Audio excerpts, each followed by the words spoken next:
स्वागत है दोस्तों आप सबका अपना चैनल MS गिल इंफोटेनमेंट में। आज हम आपको सुनाएंगे श्री गुरु नानक देव जी की शिक्षा प्रदायक जन्म साखी। सच्चा सौदा।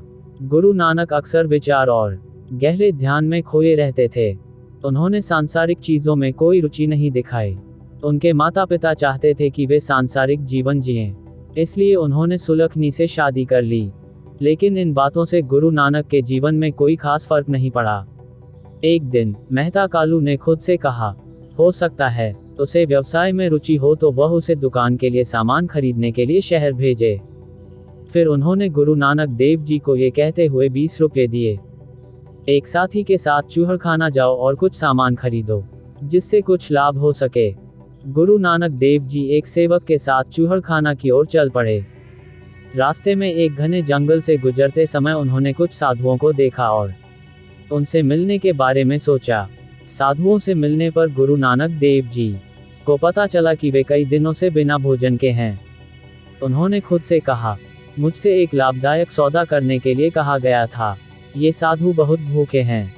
क्या मुझे दिए गए पैसे से उन्हें खाना खिलाने से बेहतर कोई सौदा हो सकता है? वह नौकर के साथ जल्दी से चूहड़खाना पहुंचे और पैसे से भोजन और कपड़े खरीदे। साधुओं के लिए भोजन और कपड़े जंगल में ले आए। गुरु नानक ने कहा, हे पवित्र पुरुषों, कृपया इन प्रसादों को स्वीकार करें। साधुओं ने खाना खाया और गुरु नानक द्वारा दिए गए कपड़े स्वीकार किए। साधुओं ने सेवा के लिए गुरु नानक को धन्यवाद दिया और गुरु नानक ने उन्हें जंगल छोड़कर अपने घर लौटने की सलाह दी। साधु संत भी इस पर सहमत हो गए। घर वापस जाते समय गुरु नानक और उनके साथी को बाबा कालू का डर था कि वो बहुत गुस्सा करेंगे। वह उन्हें डांटते कि उन्होंने 20 रुपये की बड़ी रकम बर्बाद कर दी। जब मेहता कालू को पता चला कि यह पैसा साधुओं के भोजन और कपड़ों पर खर्च किया गया है तो वो बहुत लाल पिला हुए। लेकिन गुरु नानक जी ने कहा, मेरे पिताजी, आपने मुझे एक अच्छा सौदा करने के लिए कहा था। मैंने वास्तव में ऐसा किया है। इससे पैसा तो नहीं आएगा, लेकिन आप और मैं अपने जीवन में धन्य हो जाएंगे। पैसा खर्च करने का इससे बेहतर तरीका कोई नहीं हो सकता। इसका उपयोग गरीबों की सेवा करने में मैं और भूखों को खाना खिलाने के लिए किया जाए।